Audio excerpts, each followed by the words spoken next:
Bonjour, merci beaucoup d'être là. Aujourd'hui, j'aimerais parler de quelque chose qui est très, très, très pressant dans ma vie personnelle et je pense que ça pourrait vous résonner aussi parce qu'autour de moi, il y a aussi plusieurs personnes qui sont en train de vivre ces processus des nettoyages, des purges, des prises de conscience, des non-relations interpersonnelles, surtout nos liens familiales. Donc voilà, j'aimerais partager avec vous mon ressenti, mon expérience, ma vision, pour peut-être vous accompagner à faire votre propre voyage à l'intérieur de vous et comprendre, si vous êtes en train de vivre ça, comprendre les sens, les pourquoi et comment on peut vivre ça sans souffrir, sans se laisser traîner. Parce qu'en ce moment, je crois que c'est simplement le moment d'observer jusqu'à où nous sommes laissés notre responsabilité chez les autres pour pouvoir petit à petit commencer à reprendre notre énergie, reprendre notre force, notre puissance et donner aussi à l'autre sa place, prendre la mienne et donner à l'autre sa place. Donc, je pense que plus ou moins, on sait tous que nous avons été conditionnés à créer des relations de dépendance les uns avec les autres, que la famille est, peut être des lieux les plus difficiles pour une âme, comme peut être les lieux les plus épanouissants aussi. Ça dépend de ton histoire familiale, de l'histoire de tes parents, de contexte aussi extérieur. Bah, tout ça va nous forger, nous modeler, nous donner un aperçu de notre terrain de travail pour travailler nos relations avec les autres, avec la vie, mais aussi avec les énergies comme l'argent, la nourriture, la sexualité. J'aimerais commencer par expliquer que la première relation la plus importante que nous avons construite, c'est la relation avec notre mère, parce qu'elle nous a portés. On ne peut plus nier le fait on était tous portés par une mère. Cette mère nous a conditionnés dans ses sauts, avec ses émotions, avec sa nutrition à elle, avec comment elle était, comment il était entouré, avec l'environnement voilà, où elle était aussi. Nous avons été forgés dans les ventres de notre mère principalement. Notre papa, il nous a donné aussi un peu d'informations, mais s'il n'était pas présent, s'il n'a pas trop participé dans le développement de mon corps, dans les corps de ma mère, bah, c'est plutôt ma mère qui prend toute la place. Et c'est les liens les plus profonds, les plus importants, les plus dépendants que je vais construire au début de mon chemin de vie. Donc déjà, si on ose aller derrière pour réviser tout simplement. Et c'est important d'aller dans les passés, pas pour se jouir dans sa souffrance, pas pour chercher des coupables, pas pour signaler, pour voilà, c'est nourrir avec la douleur de notre histoire. Aller dans le passé, pour moi, c'est juste aller comprendre en fait les pourquoi, d'aller comprendre profondément les racines de cet amour malsain, en fait, qui était transmis à moi à travers ma mère. Mais ma mère, elle a reçu de sa mère à elle, de sa mère à elle, de sa mère à elle. Et en fait, c'est une chaîne d'amour qui, au fur et à mesure, s'est déformée et s'est distorsionnée. Et bah, moi, j'ai eu, c'est ce qui a pu m'arriver de ce peu que ma mère avait. Donc, c'est pour ça qu'on doit c'est obligé d'aller dans le passé, comprendre qu'est-ce qui qu'est-ce qui m'a construit en fait, qu'est-ce qui a fait des moi. Et c'est très important de ne pas le faire avec jugement ni émotion. Je sais qu'au début, c'est compliqué, si vous avez vécu une histoire difficile et compliquée, d'aller dans votre passé, réviser ce qui s'est passé sans émotion. C'est pour ça que je vous conseille quand même de vous faire accompagner par un ami, par un thérapeute, par quelqu'un qui peut vous accompagner vraiment à ne pas rester connecté avec l'émotion du passé et pouvoir aller en sortir les bons de tout ça et l'amener dans votre vie présente pour construire votre avenir. C'est ça C'est ce que j'appelle la thérapie quantique. En fait, c'est travailler dans les trois temps, passé, présent et à venir, dans les trois corps aussi, la matière, l'énergie, l'émotion et l'aspect mental. C'est ça la thérapie quantique, c'est travailler dans tous les domaines, dans toutes les dimensions de l'être, pour pouvoir voilà, désamorcer, reprogrammer et avoir des résultats différents qui est des mécanismes inconscients que nous avons hérités, mais qui nous sont permis de survivre, en fait, qui nous sont permis de survivre à la densité, en fait, ou à l'inconscience dans laquelle on était avant. Des fois, je dis notre génération. Nous sommes nés entre ces deux mondes, en fait. Le monde ancien, sans trop d'informations, simple, il n'y avait rien d'autre à faire que travailler. Bon, il n'y avait pas grand-chose à faire. On était vraiment très ignorants, on était très basique, très primitive. On a vraiment évolué au niveau intellectuel dans pas plus de 100 ans, peut-être, avec un peu de chance. Et encore, avant, il y avait peu de gens qui avaient accès à l'éducation. Et c'est surtout dernièrement que ça va trop vite depuis l'arrivée d'Internet. Je crois qu'on a accéléré le processus, on a mis 1220 de vitesse, même 1000. On voyage en avion en ce moment au niveau intellectuel et nous avons malheureusement pas le temps de nous arrêter, assimiler et intégrer toute la formation que nous sommes en train d'avaler en ce moment. Mais pour revenir au lien, que c'est important, c'est comprendre en fait que notre mère, elle n'a pas eu euh, même biologiquement, la capacité, ou mon père, ma mère ou mon père, ou même mes grands-parents, ils n'ont pas eu la capacité neurologique, biologique, d'aller plus loin de ce qu'ils étaient. Ils étaient vraiment basiques. Ils ont appris à survivre et comprendre que des fois, par exemple, si ma mère était battue, elle a accepté la violence comme une façon d'amour, parce que malgré la violence qu'elle a vécue, malgré la maltraitance qu'elle a vécue, bah, elle a survécu quand même. Elle avait où dormir et où se nourrir. La biologie, elle apprend que, bon, malgré tout, même si je suis battue tous les jours, violée tous les jours, agressée tous les jours, je suis toujours en vie. Donc, mon système inconscient dit, bon, bah, ça a marché.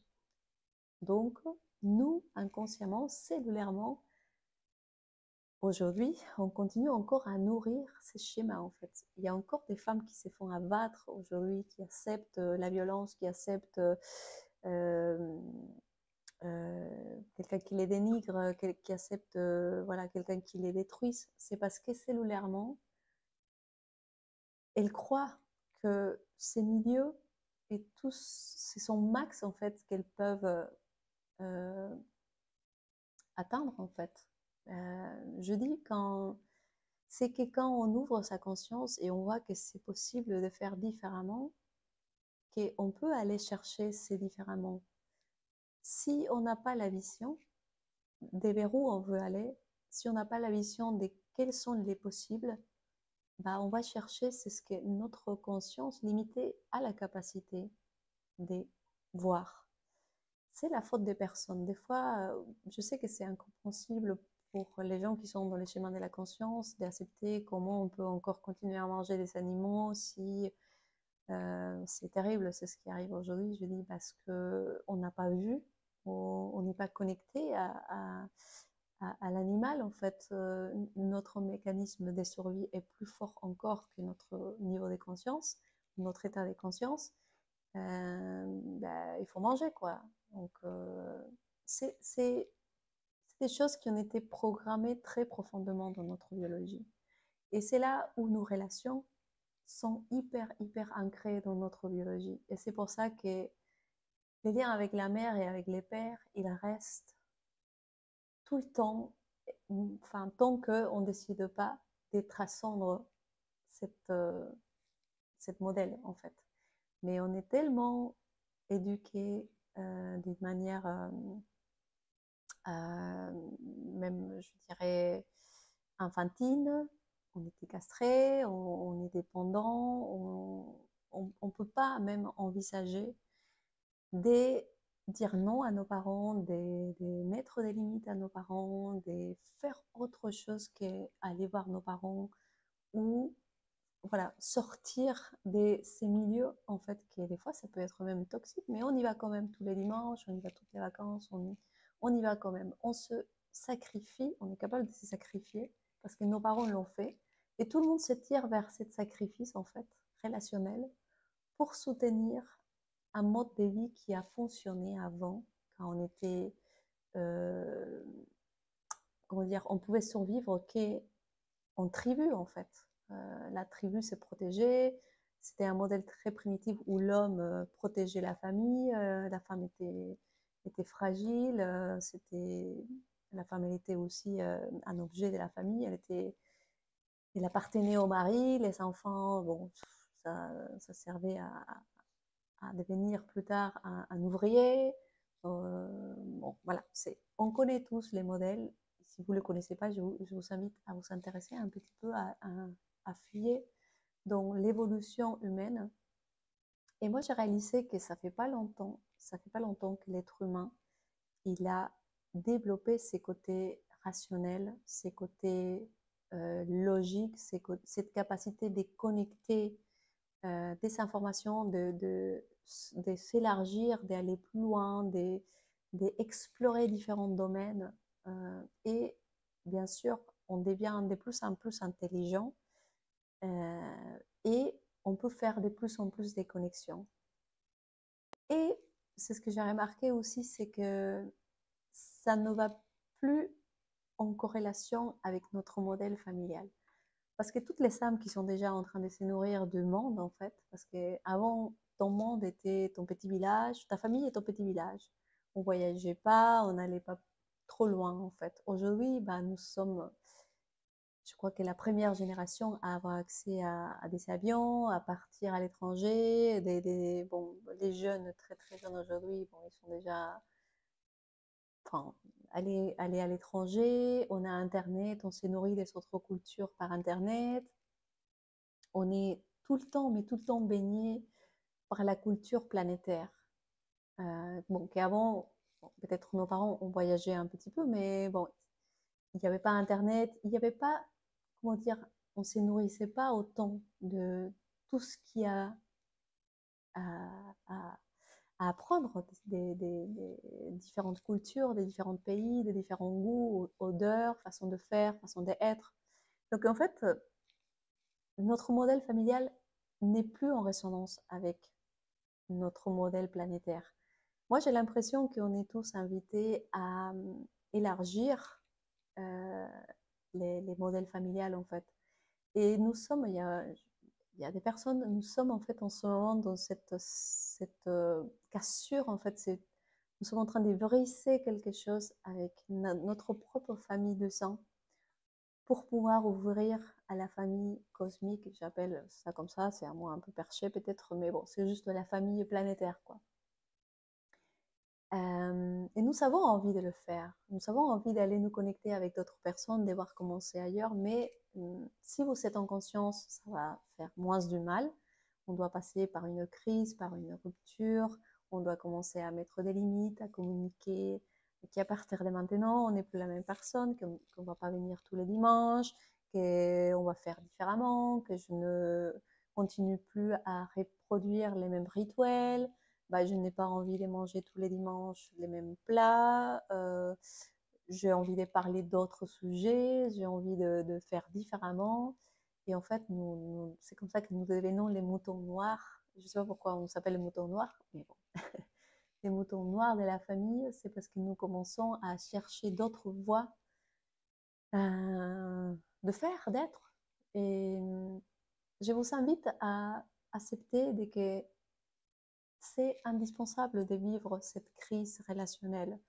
C'est important d'accepter qu'on va devoir passer par cette phase qu'on n'aime pas, qui est désagréable, qui est inconfortable, de mettre des limites, de communiquer, de casser des vieux schémas, des vieilles façons de se relationner avec les autres et de reconstruire complètement toutes ces relations. Attention, ça ne veut pas dire qu'on doit plus jamais voir personne, qu'on doit renvoyer tout le monde loin et s'éloigner et plus avoir des relations avec sa famille. Non, c'est couper la connexion malsaine avec la personne. C'est arrêter de nourrir la dépendance de l'autre envers moi ou ma dépendance de moi envers l'autre.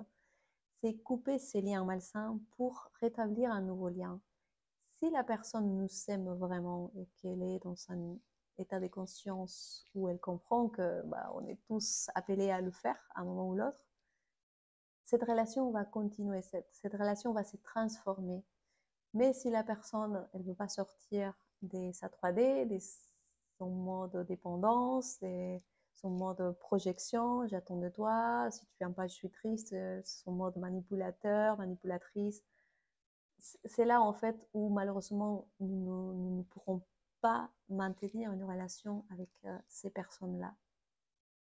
Donc nous sommes dans une profonde transformation relationnelle ou interpersonnelle, même si dans ton travail, dans ta famille, avec tes enfants, avec ton mari, avec ta femme, en fait avec tout le monde. Mais surtout avec ceux qui sont près de toi et avec qui tu partages ton quotidien. Je vous invite à vous laisser transformer, à pas lutter, à pas vouloir changer les gens. Ça, c'est vous vous fatiguez pour rien en fait. C'est juste accepter que s'il y a une relation qui doit mourir et mûrir, elle le fera. Mais si la relation, elle doit finir, elle finira. Nous sommes appelés à accepter la mort symbolique de beaucoup de choses aujourd'hui. Si nous voulons un nouveau monde, si nous voulons une nouvelle façon de nous relationner, si nous voulons vraiment passer à autre chose, c'est indispensable de passer par la mort symbolique d'abord, de ces vieux toits, de ces vieilles relations pardon, euh, de fermer toutes ces portes qui ont été ouvertes, ces portes, pour moi, des, des espaces qui nous sont permis de nous expérimenter dans une autre vibration. Parce que quand j'étais complètement endormie, bien sûr, j'étais plein là-dedans, quoi. Je voyais pas du tout, j'étais dans l'expérimentation totale. Mais quand j'ai eu mon éveil, j'ai pris conscience de tous ces dysfonctionnements. J'ai essayé de pas affronter, d'éviter le conflit, de continuer à être qui j'étais, mais c'était plus fort que moi. Il a fallu que je passe par la guerre intérieure de m'affirmer, de mettre des limites, de dire non, et je continue à le faire, attention, je n'ai pas fini. C'est un chemin, mais commencer, c'est déjà quelque chose. C'est savoir qu'est-ce que tu ne veux plus accepter, savoir qu'est-ce que tu ne veux plus donner, qu'est-ce que tu ne veux plus recevoir. Et je reviens à, à l'effet qu'on doit être très connecté à sa lumière intérieure, à son authenticité intérieure. Se reconnecter à sa lumière, c'est indispensable parce que c'est cette intuition. La lumière, pour moi, c'est cette intuition qui nous guide, qui nous montre, qui nous accompagne, qui nous soutient tout au long de cette voyage de l'âme dans la matière, dans laquelle, oui, nous sommes obligés de partager avec des autres êtres humains, avec des autres royaumes aussi. Et nous devons tous trouver un équilibre dans cette interaction. Et je pense que c'est important de comprendre aussi que la richesse de qui nous sommes aujourd'hui, c'est grâce à nos échanges, c'est grâce à ces relations que nous avons autour de nous et tout au long de notre vie. Et je pense que si on reste trop enfermé dans son noyau familial et qu'on ne va pas explorer les mondes, tu peux pas évoluer, tu peux pas t'expandre, tu peux pas aller plus loin en fait. C'est ta petite prison personnelle Donc, je crois une famille éveillée, c'est celle qui t'encourage à aller ailleurs, à explorer, à expérimenter, à partir, qui n'est pas dans la demande. Ah, tu m'as pas appelé, je suis triste, pourquoi tu viens pas me voir ou non, au contraire, vas-y, vole, expérimente, vis. Mais bon, j'espère que cette information vous a servi. Laissez-vous transformer. Permettez-vous de vous transformer, de transformer vos relations. Si on ne fait pas ça, nos mécanismes inconscients vont prendre le dessus et malheureusement, nous allons continuer à reproduire les mécanismes inconscients qui nous ont servi pour survivre jusqu'à présent. Et c'est pas l'objectif. Maintenant, l'objectif, c'est de devenir de plus en plus conscient. Et quand on devient de plus en plus conscient, on devient de plus en plus intelligent. Mais je parle de l'intelligence intègre, intelligence logique, rationnelle, émotionnelle et spirituelle. C'est vers ça que nous allons. Je ne sais pas combien d'années ça va nous prendre. Ça dépendra de nous aussi, de chaque pas qu'on fait tous les jours pour intégrer c'est tout que nous sommes en fait. Et c'est que à travers la conscience que nous pouvons réussir à, à nous expandre en fait. Donc merci beaucoup d'avoir écouté, de partager cette vidéo aussi avec d'autres personnes. Je reviendrai avec plus d'informations et je vous dis à la prochaine. Au revoir.